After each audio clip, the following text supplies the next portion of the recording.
안녕하십니까. 2024년 10월 25일 주백모의 팩트 시작하겠습니다. 2022년 2월 7일. 그러면 대선을 한 달 정도 앞두고 있을 때죠. 이때 한겨레신문 기사를 보면 이렇게 돼 있습니다. 이재명, 윤여준과 회동, 이상돈, 김종인 이어 외연 확장. 이렇게 기사가 나온 적이 있거든요. 그런 걸 보면 2월 6일 김종인 전 비대위원장과 만찬을 했고, 그 다음에 7일 낮 이상돈 전 국민의당 의원과 점심 식사를 하고, 그 다음에 8일에는 윤여준 전 환경부 장관과 만났다. 뭐 이런 내용들입니다. 이게 이제 대선을 한 달 앞두고 아마 급조해서 이제 보수 또는 중도 인사들과 교류를 함으로써 이미지를 중도 쪽으로 확장한다. 그러니까 이제 한겨레신문이나 많은 곳에서 외연 확장 뭐 이렇게 이제 표현을 해서 기사를 썼습니다. 자, 근데 이때가 어느 시점이냐? 이재명 대표의 약간 위기를 맞은 시점이라는 거죠. 그게 뭐냐면, 자, 윤석열 당시 후보는 1월 중순에 사실은 MBC에서 그 서울의 소리 이명수 기자와 뭐 7개월간인가 뭐 쭉 대화한 내용을 폭로한다 그럴 때부터 굉장한 위기의식이 있었습니다. 거기서 도대체 무슨 얘기를 했을까? 뭐 이런 것 때문에. 더군다나 그 서울의 소리 이명수 기자라는 사람이 자기들이 그 파일을 가지고 있으면서 자기들이 보도를 안 하고 MBC에 갖다 줬죠. 그건 이제 이 파장을 키우기 위해서 그랬던 것으로 보이는데, 자, 이러다 보니까 이제 그 위기를 윤석열 후보가 그런데 실제 까보니까 별게 없더라. 그래서 넘겼죠. 반면에 이때 김혜경 씨의 경기도 법인카드 유용 의혹이 확산돼 가고 있었습니다. 법인카드 유용 의혹은 그 이후에 배소연 씨가 뭐 징역형의 집행유예를 받았던 거와 마찬가지로 너무나 명백하게 사실은 공금 횡령입니다. 그 당시만 해도 사실은 뭐 공금 횡령 사실 경기도 법인카드를 이재명 대표가 공관에서 썼고, 그 다음에 분당 순회동 자택으로 뭐 과일 뭐 이런 것들 운반했다 뭐 이런 얘기가 이제 공익제보자 조명인 씨를 통해서, 그때는 조명인이라는 이름이 나오지 않았을 텐데 그걸 통해서 계속 공개가 되니까 이거는 정말 변명의 여지가 없는 공금 횡령이다.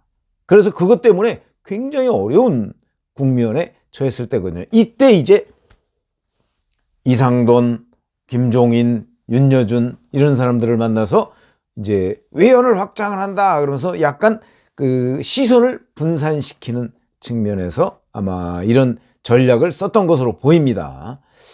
뭐 그것이 효과를 발휘했는지는 뭐 검증은 되지 않았지만, 그로부터 한 달 뒤에 뭐 작은 차이지만 윤석열 후보한테 대선에서 패배했다.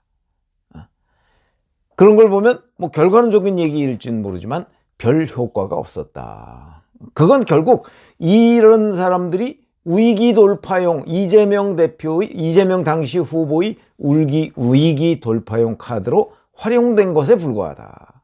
자, 저는 이렇게 생각을 하고요. 자, 조금 전에 보면 이재명 대표가 윤여준 전 환경부 장관과 오는 30일, 이제 국정감사가 다 끝나는 아마 그 즈음인 거로 보이는데 30일 오찬을 한다, 이런 기사가 떴습니다. 그러면 2022년 대선 한 달 앞두고 또 윤여준 전 장관 만난 거하고 어떻게 다르냐? 이렇게 찾아보니까 9월에는, 이건 또 정기국회 초반이죠. 11일에 이상돈 전 의원을 만났고요.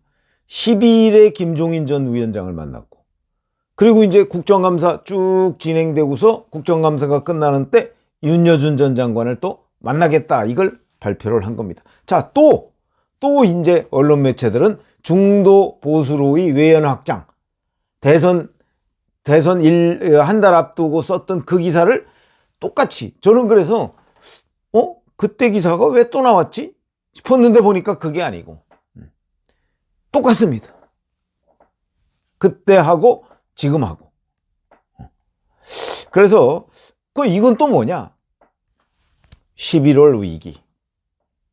그래서 결국은 이재명 대표, 이재명이라는 정치인은 본인의 위기가 닥쳤을 때는 뭔가 중도, 그다음에 보수 뭐 이런 인사들을 만나서 그 위기를 돌파하는 카드로 활용하고 있구나 하는 것을 알게 되는 것이고, 이제 저는 이렇게 봅니다. 일종의 수권 능력 과시 이런 건데, 사실 수권 능력 과시는 지금 뭐 대선이 지금 2년 뭐 6개월, 2년 뭐 한 4개월 남았나요? 엄청 많이 남았습니다. 2027년 3월이면. 그러니까 지금 뭐 수권 능력 과시한다고 될 일도 아니고요. 지금 그럴 때도 아닙니다.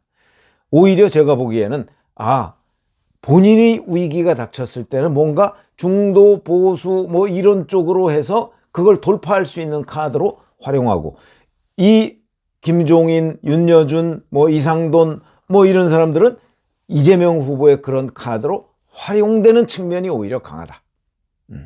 이렇게 보고요.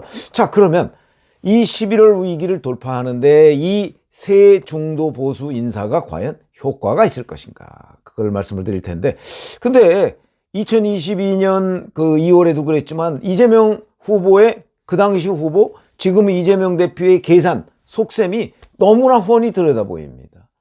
이것도 국민들 시선 분산 뭐 이런 거 아니겠나, 그런 생각이 들어서 위기 돌파 카드로서 효과가 별로 없을 것이다. 물론 수권 능력, 이제 지금 뭐 이제 한국갤럽이나 이런데 그 조사하는 내용, 차기 정치 지도자, 장래 정치 지도자 조사를 보면 뭐 아직도 이재명 그 대표가 압도적으로 1위인 건 사실입니다. 그러나 실제 거기에 1위는요, 인물 없음이 1위입니다. 인물 없음. 그러니까 뭐 이재명 대표가 뭐 20몇 퍼센트 늘 이렇게 차지하죠. 그다음에 한동훈 대표는 최근에 이제 많이 떨어졌습니다. 뭐 대표가 된 이후에 정치적 역량을 별로 못 보여준 거 아니냐, 뭐 이런 것 때문에 많이 떨어졌습니다. 아마 이 떨어진 것이 한동훈 대표가 윤석열 대통령과 차별화를 하지 않을 수 없는 매우 중요한 동기가 됐을 것이다. 저는 그렇게 봅니다. 어쨌든 간에 이재명 대표, 한동훈 대표, 그리고 이제 그 뒤에 이제 뭐 오세훈 서울시장, 뭐 안철수 의원, 뭐 홍준표 대구시장, 뭐 원희룡 전 국토부 장관, 뭐 이렇게 다 고만고만, 이준석 개혁신당 의원까지 고만고만하고, 지금 그 역시 뭐 20% 넘는 거는 이재명 대표 뿐이고, 뭐 이렇게 되니까 뭐 이재명 대표가 뭐 그 장래 정치 지도자 1위 뭐 이렇게 되는지 모르겠어요. 실제 1위는 대상자 없음, 이겁니다. 그렇기 때문에 지금 여기에서 뭐 1위, 2위 어쩌고 하는 거 아무 의미가 없습니다.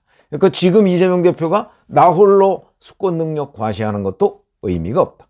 제가 보기엔 오히려 이재명 후보, 이재명 대표 이런 경우는 본인의 위기가 닥칠 때 중도 보수로서 무언가 시선을 분산시키고, 그다음에 자기 위기를 좀 희석시키는 그런 용도로 활용하는데, 자, 이번에 다시 또 대선 한 달 전의 카드와 똑같은 카드가 또 나왔다. 그건 뭐겠는가? 11월 본인의 공직선거법 허위사실 유포에 대한 1심 선고, 위증교사에 대한 1심 선고를 진짜 이재명 대표가 허장성세처럼 밖에 뭐라고 떠드는 거, 그것 말고 실질적으로 그 속을 들여다보면 이걸 굉장한 위기라고 여기고 있구나 하는 거를 알 수 있는 대목이고, 그래서 또 본인의 비장의 카드, 중도 보수의 외연 확장, 이런 카드를 다시 꺼내 들었는데 이게 별 효과가 없을 것이다. 왜? 일반 다수 국민들은 지금 대선은 뭐 한참 뒤에 얘기이기 때문에 그걸 가지고 뭐 이재명 대표나 이재명 대표의 민주당을 평가하지 않습니다. 지금부터는 오히려 과연 이재명 대표가 피선거권이 박탈될 것이냐 안 될 것이냐.